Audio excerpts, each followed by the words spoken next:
Saudara-saudari yang terkasih, bacaan-bacaan kitab suci hari Minggu ini bicara tentang perkawinan itu. Bagaimana sebagai orang-orang beriman kita hidup di dalam keluarga-keluarga kita, dan keluarga-keluarga ini justru terbentuk atau dibentuk lewat perkawinan. Dan kalau kita lihat di media-media sosial sekarang, justru banyak sekali diskusi-diskusi tentang perkawinan itu. Masing-masing agama punya faham tentang perkawinan, masing-masing budaya juga mempunyai faham tentang perkawinan. Dan hari ini kita disuguhkan dengan suatu cerita, baik dalam bacaan pertama kitab Kejadian maupun dalam Injil Markus, tentang faham yang berbeda-beda tentang perkawinan itu. Saudara-saudari yang terkasih, kebetulan beberapa bulan lalu, bulan Juli, saya kira banyak di antara kita yang dapat kiriman buku itu, ya. Buku yang sampulnya merah, judulnya Perkawinan Katolik, Hukum dan Moralitas. Nah, saya hanya mau mengajak yang sudah mempunyai buku itu, kalau belum sempat dibaca, nanti pulang atau besok ambil dan lihat bab 2. Bab 2 itu bicara tentang apa yang kita baca dari kitab suci hari ini, yang sebenarnya menjadi isi dari khotbah pada hari Minggu ini tentang perkawinan. Nah, dan karena itu saya hanya menyingkatkan hal itu sekarang dengan mengatakan begini. Ada begitu banyak faham simpang siur tentang perkawinan. Faham-faham yang berbeda-beda itu tentu mempengaruhi pengertian kita masing-masing tentang perkawinan.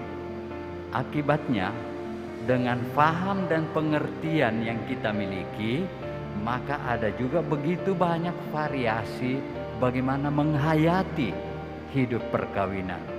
Bagaimana seorang suami menghidupi kesuamiannya itu, minta maaf dengan kata itu. Bagaimana seorang istri menghayati hidupnya dalam perkawinan, tergantung dari apa yang dia hayati dan dia pikirkan. Dan karena itu seringkali terjadi benturan-benturan juga dalam keluarga-keluarga kita. Maka apa yang harus kita buat? Katekismus Gereja Katolik pada artikel 1603 kalimat pertama berbunyi begini: persekutuan hidup dan kasih suami istri yang mesra diadakan oleh Sang Pencipta dan dikukuhkan dengan hukum-hukumnya. Allah sendirilah pencipta perkawinan. Nah, ini penting. Allah sendiri pencipta perkawinan. Dan itu kita lihat dalam bacaan pertama tadi, kitab Kejadian. Yang dibaca hari ini kitab Kejadian bab 2.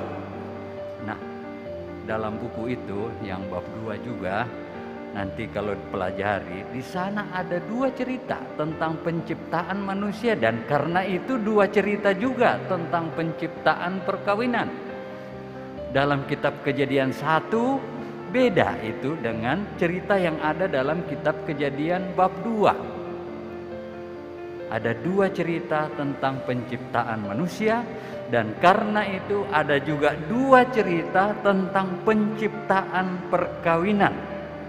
Nah, saudara-saudari yang terkasih, sebagai orang-orang Katolik, dengan menyimak kisah penciptaan tentu dalam terang iman kita, baik yang ada dalam kitab Kejadian 1 maupun yang ada dalam kitab Kejadian 2, di sana kita bisa menangkap apa maksud Allah menciptakan perkawinan. Maka secara teknis biasa dikatakan, apa maksud Allah menciptakan perkawinan di Taman Eden itu, yang biasa disingkat perkawinan Edenis. Dengan kata lain, dengan memperhatikan perkawinan Edenis sebagai satu institusi perkawinan, Allah memaksudkannya itu untuk apa? Apa tujuan Allah mengadakan itu? Dan itu bisa kita lihat lebih jauh dan renungkan lebih jauh dengan membaca artikel itu. Saya langsung meloncat ke belakang. Apa maksud Tuhan menciptakan perkawinan? Biasa juga disebut apa elemen konstitutif dalam institusi perkawinan itu? Apa yang menyebabkan itu sebagai suatu lembaga perkawinan? Apa maksud Allah yang ada di dalamnya? Maka paling tidak ada 4. Yang pertama, tujuan Allah mengadakan perkawinan ialah untuk penciptaan manusia baru, untuk prokreasi, untuk melahirkan keturunan, untuk menciptakan generasi-generasi yang baru dalam kehidupan manusia ini. Disingkat untuk prokreasi. Maka seringkali ada budaya, ada juga kecenderungan orang-orang yang tidak mau anak lahir dalam perkawinannya. Tentu ini harus diperiksa baik-baik. Mungkin ada alasan yang tepat, tetapi jangan-jangan kita sudah melanggar maksud Tuhan mengadakan perkawinan. Nah, lebih jauh tentang prokreasi ini. Berapa anak boleh? Kita semua punya paham itu, punya pendapat. Dan berubah-ubah menurut zaman mana kita hidup. Oleh karena itu, mari kita tanyakan lagi kembali. Apa alasan yang cukup untuk melakukan pembatasan kelahiran? Bisa dilihat di buku itu. Selain itu yang pertama, prokreasi. Itu maksud Allah menciptakan perkawinan. Jadi pasti Allah sudah tidak masuk dalam rencana Allah kalau laki-laki kawin dengan laki-laki. Bagaimana mau dapat anak?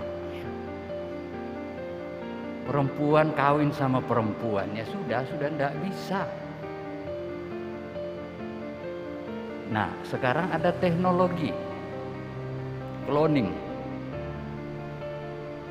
di mana prokreasi ini bisa diciptakan bukan lagi antara laki-laki perempuan atau jantan betina, tetapi mengambil sel punca orang, sel purba orang, dikembangkan dan bisa tumbuh kehidupan. Pohon bisa, secara teknologis binatang bisa. Ada domba namanya Dolly, itu adalah hasil cloning pertama. Nah, gimana itu sekarang? Lama-lama ada satu orang punya anak. Gereja sampai sekarang masih melarang cloning itu. Sekalipun untuk kepentingan pengobatan, cloning bisa dipakai. Tetapi itu pun dengan syarat yang ketat. Tidak boleh memakai cloning dengan embrio dari janin. Harus dari cloning sel punca, sel purba dari orang dewasa dan seterusnya. Itu ada dalam buku itu.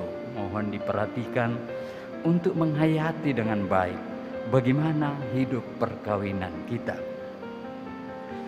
Maksud Allah yang kedua dengan perkawinan yang diciptakannya sesuai dengan kitab Kejadian atau menurut perkawinan Edenis tadi ialah untuk kebahagiaan suami istri. Adam dan Hawa ditempatkan di Taman Firdaus. Maka salah satu tujuan perkawinan ialah untuk kebahagiaan suami istri.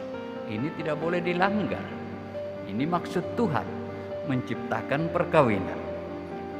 Maka dengan sendirinya itu selalu harus hadir dalam diri setiap suami istri, upaya untuk membahagiakan pasangannya, upaya orang tua untuk membahagiakan anaknya, dan anak membahagiakan orang tuanya. Kebahagiaan suami istri. Kita persingkat saja. Lalu yang ketiga, apa maksud Allah mengadakan perkawinan? Ada sifat apa lagi? Yang ketiga ialah laki-laki dan perempuan diciptakan dengan daya yang berbeda sebagai kepriaan, kewanitaan, namun berbeda keduanya menjadi satu daging. Istilahnya ialah komplementer, saling tolong-menolong. Tolong-menolong, saling melengkapi di dalam kehidupan. Dan ini biasa dengan mudah kita bisa lihat bagaimana suami istri selalu saling melengkapi, saling membantu, saling tolong-menolong. Itu justru sangat kelihatan di dalam Injil yang kita dalam bacaan pertama kitab Kejadian 2 yang kita dengarkan tadi. Saling tolong-menolong demi untuk yang kedua tadi, kebahagiaan sebagai suami istri. Lalu yang keempat, dan ini kadang-kadang kurang disadari, ikatan Adam dan Hawa sebagai suami istri seringkali disebut ikatan yang ontologis, yang bersifat monogam dan permanen sebagai syarat untuk mewujudkan kebersamaan satu daging, saling tolong-menolong, secara saling melengkapi satu dengan yang lain. Tadi saya cari tahu ini ikatan ontologis itu bagaimana. Contohnya begini lebih jelas. Hubungan antara orang tua dan anak itu adalah relasi ontologis. Nah, relasi yang dengan sendirinya ada pada orang.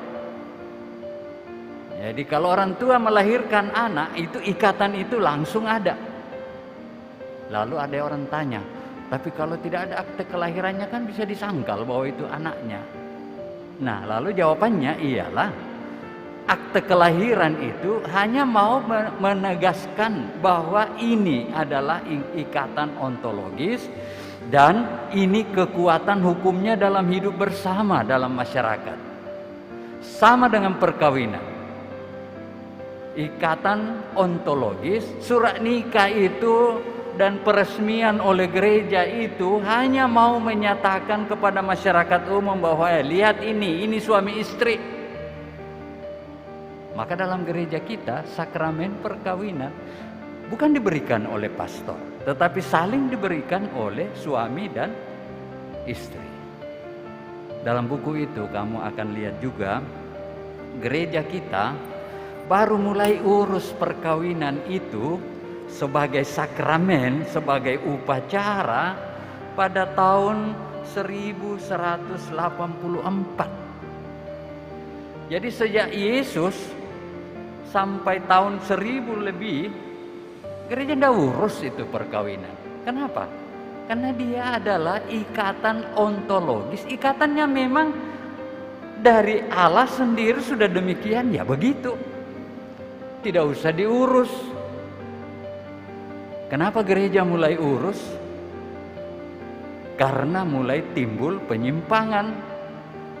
Tidak lagi mengindahkan sifat-sifat yang tadi disebut perkawinan edenis. Banyak penyimpangan, banyak pemalsuan, banyak niat-niat buruk mulai masuk. Lalu gereja campur tangan, mulai mengurus perkawinan itu. Lalu ada yang tanya begini, kalau begitu kenapa disebut sebagai sakramen? Sakramen yang diadakan oleh Yesus. Nah, jawabnya ini memakai pengandaian lagi supaya tidak keliru. Itu kalong. Kita semua tahu kalong ya. Binatang malam itu. Kalong itu burung atau hewan mamalia. Dulu disangka burung, maka digolongkan sebagai burung. Tetapi dia sebenarnya adalah binatang mamalia. Ya. Maka ketika kalong itu disebut binatang mamalia, tidak berarti bahwa sejak diciptakan itu kalong dia burung dulu baru jadi mamalia. Tidak, dia dari awal adalah mamalia, sama dengan perkawinan. Sakramen perkawinan sudah ada sejak awal penciptaan manusia. Hanya saja baru kemudian disadari oleh gereja bahwa ini adalah suatu sakramen yang harus ditegaskan. Dan itu baru terjadi pada tahun 1184. Maka saudara-saudari yang terkasih, apa yang sering terjadi dalam keluarga-keluarga perkawinan sekarang ialah pelanggaran terhadap ciri ikatan ontologis, ciri konstitutif perkawinan Edenis ini. Dan mari kita jaga perkawinan kita masing-masing dengan 4 hal yang saya sebutkan tadi itu. Bahwa perkawinan itu oleh Allah sendiri dikehendaki untuk prokreasi, untuk kebahagiaan suami istri, untuk saling menolong, saling melengkapi, dan untuk mewujudkan kehidupan bersama sebagai satu keluarga, juga di tengah-tengah masyarakat. Kapan kita mulai melanggar itu, maka kita mulai mengkhianati maksud Allah dalam menciptakan perkawinan. Kita berdoa dalam perayaan Ekaristi ini, semoga semua perkawinan-perkawinan yang ada senantiasa dilindungi Tuhan, diberkati Tuhan, sebagaimana Tuhan menjanjikan melindungi dan memberkati perkawinan itu, sebagaimana Ia menyediakan Firdaus bagi Adam dan Hawa. Penyalahgunaan rencana Tuhan tentang perkawinan juga dialami oleh Adam dan Hawa, dan itu membuat mereka malu kepada Tuhan. Mereka diusir dari Firdaus. Namun Kristus sudah menebus kita dan mengembalikan Firdaus itu juga kepada para suami istri. Amin.